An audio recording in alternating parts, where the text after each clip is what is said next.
Well, President Biden is poised to endorse changing the Senate's filibuster rules in an effort to pass voting rights legislation. He will make his case alongside Vice President Harris this afternoon in Atlanta. Mr. Biden is expected to step up the pressure on congressional lawmakers to act on the issue. He's called it the biggest test to American democracy since the Civil War.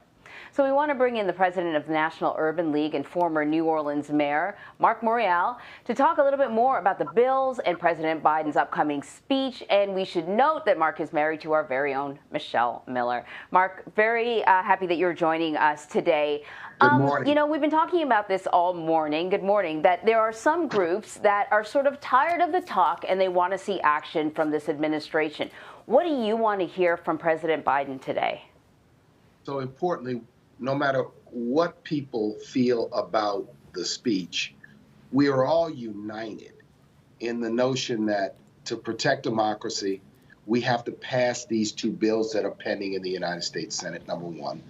Number two, it's clear there are not 10 Republican senators who are willing to stand up for American democracy and vote so that the filibuster does not have to be set aside.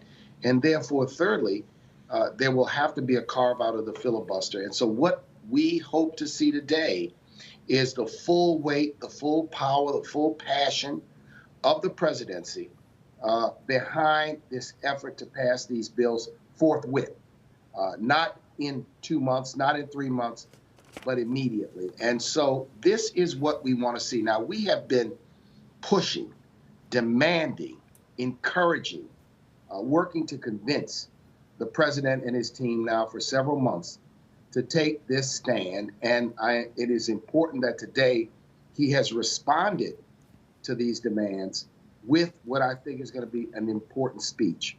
I also think that people who are out there listening say, what is this all about? Well, there have been states, 19, I believe, already, where laws have been passed to make it more difficult for people to vote, targeted at Black and brown people. There are now an additional almost 25 states who have, if you will, introduced these restrictive voting bills. This is not American. It is anti-democratic. It is targeted at the very voters who put together this glorious coalition which replaced Donald Trump and elected Joe Biden. And it also attacks young voters, disabled voters, in addition to voters of color. So today is an important moment. January 6th and today go hand in hand. This effort to attack democracy has to be responded to with the full weight and power, not only of the presidency, but of the United States Congress. So what's at stake is that these bills are pending in the United States Senate. And it is time to call the question to see where members of the Senate stand at this moment in American history. So, Marc, you talked about this glorious coalition that helped elect President Biden to office, but you have heard, as we have, that there are people who are supporters of President Biden, but who want to see action. And I know that you're familiar with these folks. Latasha Brown, who's the leader of Black Votes Matters, she has said, we don't need any more speeches. We don't need any more platitudes. That was from former NAACP Georgia President James Woodall, speaking to the New York Times.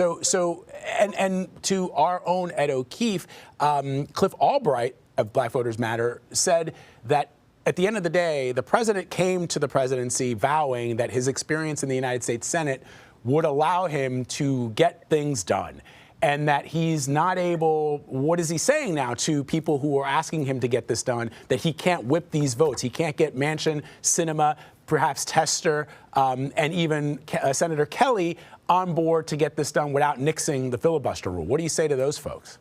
So there's creative tension in the conversation, but Vlad, the important thing is we are all united in that the only path forward now is to carve out the filibuster. And for the president to put the weight of the presidency, we do need the president's voice to, if you will, frame for the American people why carving out the filibuster in this instance, in the same way it's been carved out for the debt ceiling just a month ago, for a number of other reasons, that it is timely and important and essential to do it. we need the voice of the presidency and the voice of the vice presidency so that the American people understand that this is not a partisan battle, that this is a battle about the soul of the nation, a battle about the fundamental, if you will, tenet of American democracy, which is the right to vote and the freedom to vote. So I believe very strongly that these creative tensions over strategy and approaches make interesting conversations, but should not take away from the fact that across the board, voting rights activists, the civil rights community are absolutely united in what the pathway forward has to be. Now, if we were in a monarchy or an autocracy, the president could wave a magic wand or pull out a whip.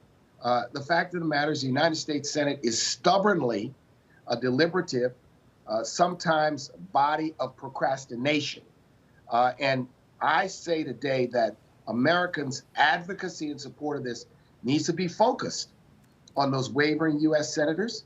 It needs to let them know that this is a question of whether you're going to stand in favor of an antiquated Senate rule that has been used historically to block civil rights and voting rights, or whether you're going to stand in the sunlight of the protection of American democracy. Much is at stake, and history will judge them. Mark, earlier today I was talking to Ed O'Keefe about these two voting rights bills that are out there. And in an attempt to sort of help us all understand it better, he compared them to the president's Build Back Better agenda. Hefty, covering all bases. And, we know what happened to the president's Build Back Better agenda, though. It started out really hefty and then became very, very, very skinny by the end of negotiations. So I want to ask you, are you concerned that what we'll ultimately end up with is, watered down versions of these two bills? Is that an option, or should that not be an option at all? That would be absolutely unacceptable. These bills have been through substantial discussions, negotiations, back and forth, hearings in the House, a long, long road to stitch these bills together. And the Freedom to Vote Act, I might add, was really the brainchild of Senator Manchin. This is, in effect, his framework.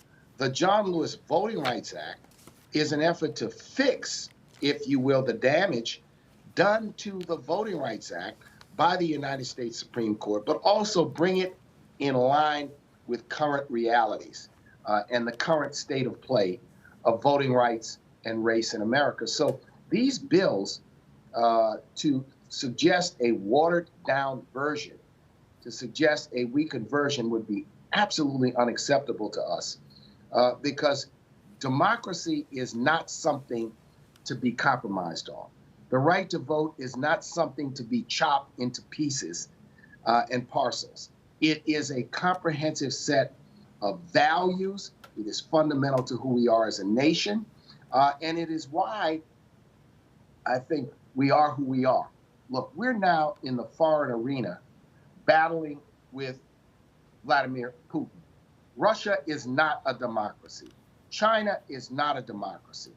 The United States must continue to stand. And in this instance, we have to do more than call out autocrats in Hungary and the Philippines. We have to look inside this nation and recognize that we must practice here domestically what we preach internationally. And that's an important dynamic. And I hope the president touches on that because voting rights and the right to vote has been under assault for many, many years, but it has been escalated by January 6th and the efforts of state legislatures to gerrymander, to restrict the right to vote, to make it more difficult for people to exercise the franchise. So a lot's at stake, but let's understand the context. So there's productive and creative tension in terms of strategy around this, but I think it's important and that the president is here in Atlanta with Senator Warnock, with Senator Ossoff, with the leaders of the civil rights community, with elected officials here in Georgia to make a powerful and positive statement about carving out the filibuster and passing these two bills as a part of a broader effort to protect American democracy.